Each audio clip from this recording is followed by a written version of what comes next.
प्रिय दोस्तों नमस्कार। संध्या काल की जीवन दर्शन यात्रा में आपका स्वागत है। जीवन के 3 पहलुओं पर हम मुख्य रूप से आज चिंतन करते हैं। पहला है जन्म, दूसरा है विवाह और तीसरा है मौत। ये तीनों अवस्था जीवन की मुख्य यात्राओं पर केंद्रित है और आधारित है।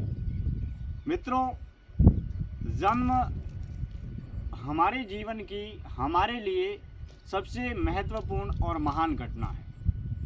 यह एक ऐसी अज्ञात गुमनाम घटना है। जब जन्म घटता है या जन्म जब भी होता है, हमारा जन्म, तब हमें न तो खबर होती, न होश होता, न बोध होता। जैसे जैसे पंच ज्ञान इंद्रियों के माध्यम से जन्म के ठीक बाद में करीब 2 साल बाद, 5 साल बाद, 10 साल बाद हमारी बुद्धि, हमारा ज्ञान, हमारा विवेक, हमारी बुद्धि जब विकसित होती है, तब हम जीवन के, समाज के, संसार के, बाजार के विविध पहलुओं को अपने तरीके से समझने लगते हैं। जन्म एक ऐसी महान घटना है जो हमारे जीवन को मुख्य रूप से प्रभावित करती है। हमारा जन्म हमारे हाथ में नहीं है।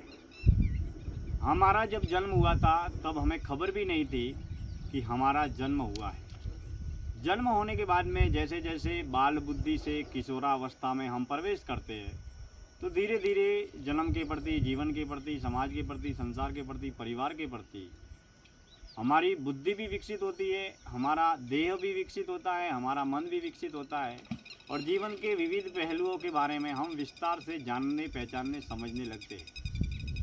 अब जन्म,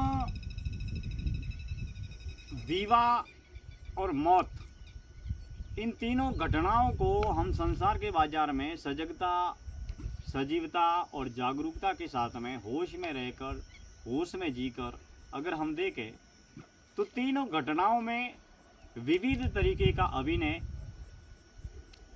लोगों के द्वारा इस संसार के बाजार में किया जाता है।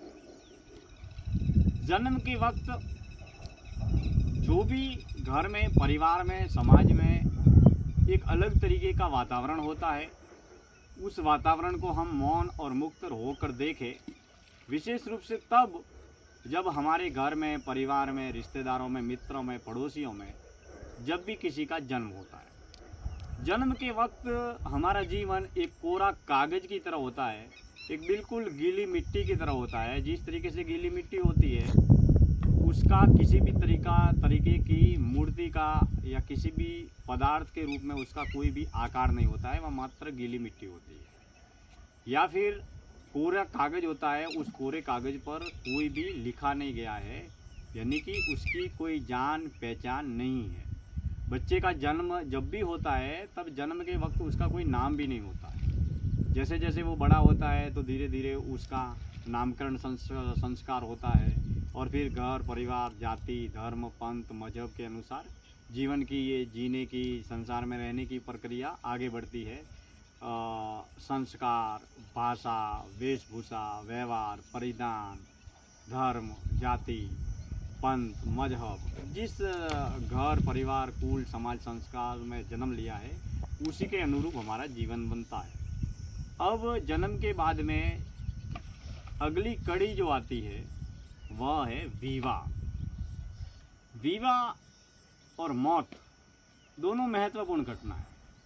हमारे घर में, हमारे घर परिवार में, रिश्तेदारों में, मित्रों में, दोस्तों में जब भी किसी का विवाह होता है तो 2 शरीर का मिलन होता है, 2 आत्माओं का मिलन होता है, 2 परिवारों का मिलन होता है और यह मिलन 7 जन्मों की एक अनंत यात्रा होती है, जो जीवन के 2 परिवारों को, 2 देह को, 2 मन को, 2 आत्माओं को और 2 जीवन के बंधन को जोड़ती है। विवाह एक हंसी खुशी का वातावरण है, हमारी जीवन यात्रा को आगे बढ़ने का वातावरण है। हमारे जीवन यात्रा के मुख्य पड़ाव में विवाह का जो संस्कार है वो सबसे महानतम है, सबसे श्रेष्ठतम है। क्योंकि विवाह के माध्यम से हम जीवन का निर्वहन ही नहीं करते, हम घर परिवार समाज संसार की यात्राओं को भी आगे बढ़ाते हैं। हम अपने जीवन को और अन्य लोगों के जीवन को बेहतर से बेहतर बनाने का संदेश देते हैं। ठीक उसी तरीके से जीवन की आखिरी घड़ी है, वो है मौत। मौत के समय हमें घर परिवार समाज संसार देह दुनिया छोड़कर त्याग कर हम मौत की अवस्था को उपलब्ध होते हैं।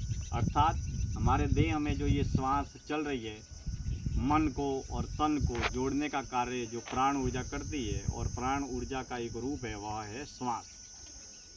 श्वास जब छूट जाती है तब संसार भी छूट जाता है। तो मित्रों, जन्म विवाह और मौत, इन तीनों अवस्थाओं को, तीनों परंपराओं को, तीनों व्यवस्थाओं को घर परिवार समाज संसार में रहते और जीते हुए हमें तीनों अवस्थाओं को देखना चाहिए। जब भी घर परिवार में रिश्तेदारों में मित्रों में किसी का जन्म होता है तो उस समय रिश्तेदारों में मित्रों में पड़ोसियों में माँ बाप में क्या घटता है उसे मौन मुक्त होकर बस देखते रहे। जब भी विवाह होता है तो किस तरीके का हंसी खुशी का वातावरण होता है, बारात आती है, बारात जाती है, मिठाइयाँ बांटते हैं, नाचते हैं, गाते हैं, धूमधाम से विवाह होता है, सारे लोग एक दूसरे को खुशियाँ बांटते हैं, हमारे दोस्त मित्र रिश्तेदार पड़ोसी सब हमारे घर पर आते हैं, या दूसरों के घर पर विवाह होता है तो हम उनके घर पर जाते हैं, खुशियों में हम शामिल होते हैं।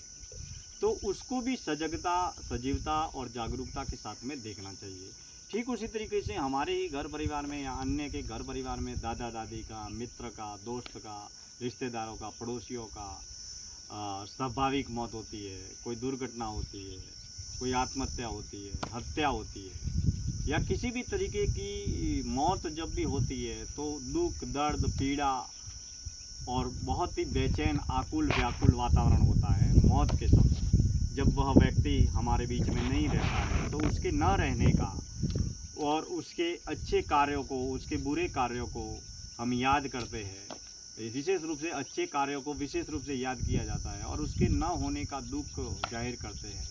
हम फेसबुक, व्हाट्सएप, इंस्टाग्राम या सोशल मीडिया के माध्यम से जब भी हमें खबर मिलती है व्यक्तिगत रूप से, तो हम ओम शांति लिखकर उस आत्मा को शांति प्रदान करने की और उनके परिवार को हिम्मत और हौसला देने की हम मंगल कामना करते हैं, प्रार्थना करते हैं।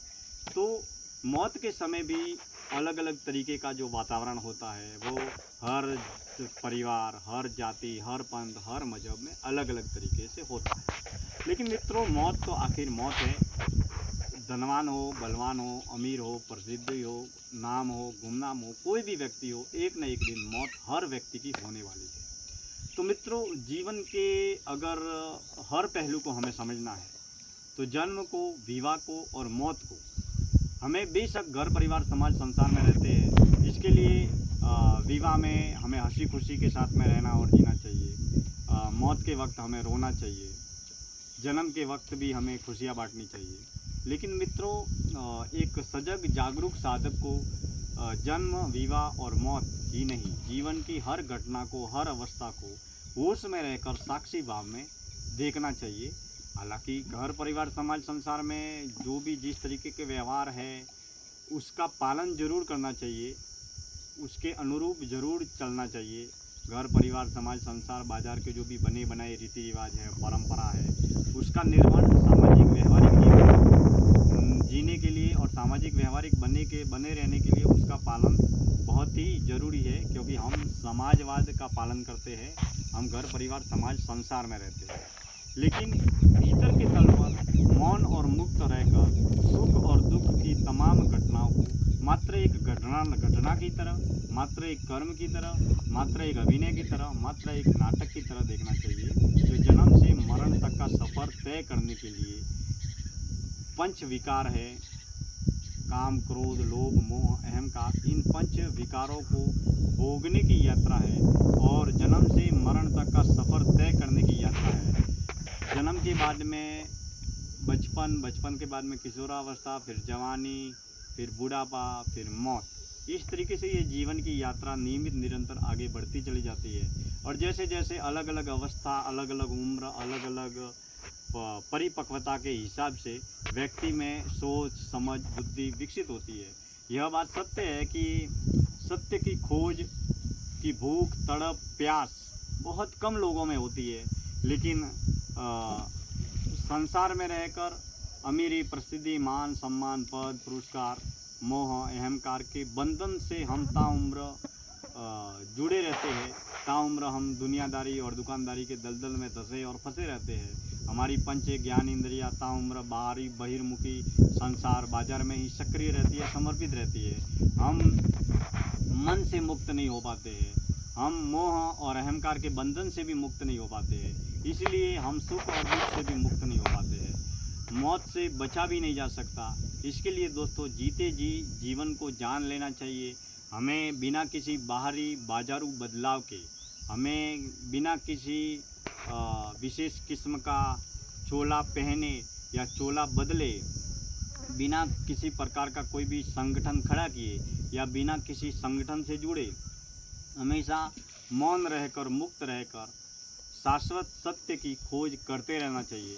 बेशक हमें संसार के बाजार में संसार के नियमों का पालन करना चाहिए, समाज के बाजार में समाज के नियमों का पालन करना चाहिए, बाजार में हम बाजार के नियमों का पालन करना चाहिए। हमें सामाजिक व्यवहारिक बने रहकर बाहर की हर घटना जिस तरीके से होती है उसका बाजारू अभिनय जरूर करना चाहिए, लेकिन भीतर के तल पर ये होश और बोध विकसित करना चाहिए कि यह मात्र एक नाटक है, मात्र एक अभिनय है, मात्र यह सुख का अभिनय है या दुख का अभिनय है, लेकिन भीतर के तल पर सुख और दुख से मुक्त रहना चाहिए। साधक जब जैसे जैसे साधना की गहराई में उतरता है वैसे वैसे साधक भीतर के तल पर व्यक्तिगत रूप से भाव तल पर चित्त तल पर और अंतःकरण के तल पर धीरे धीरे हर क्रिया के मोह अहंकार के बंधन से वह स्वाभाविक रूप से मुक्त हो जाता है और वह वास्तविक रूप से निष्काम भाव से कर्म करने की सहज अवस्था को उपलब्ध होता है।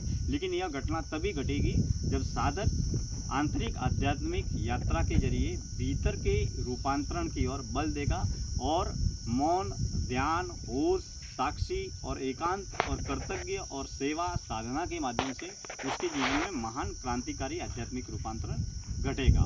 मित्रों, मैं दिनेश्वर माली आप सभी का तहे दिल से हार्दिक आभार व्यक्त करता हूँ। संध्या काल की पावन वेला में गांव में नदी के तट से आज की इस जीवन दर्शन यात्रा का समापन करता हूँ। आप सब हमसे जुड़े हैं और जुड़े रहे। धन्यवाद।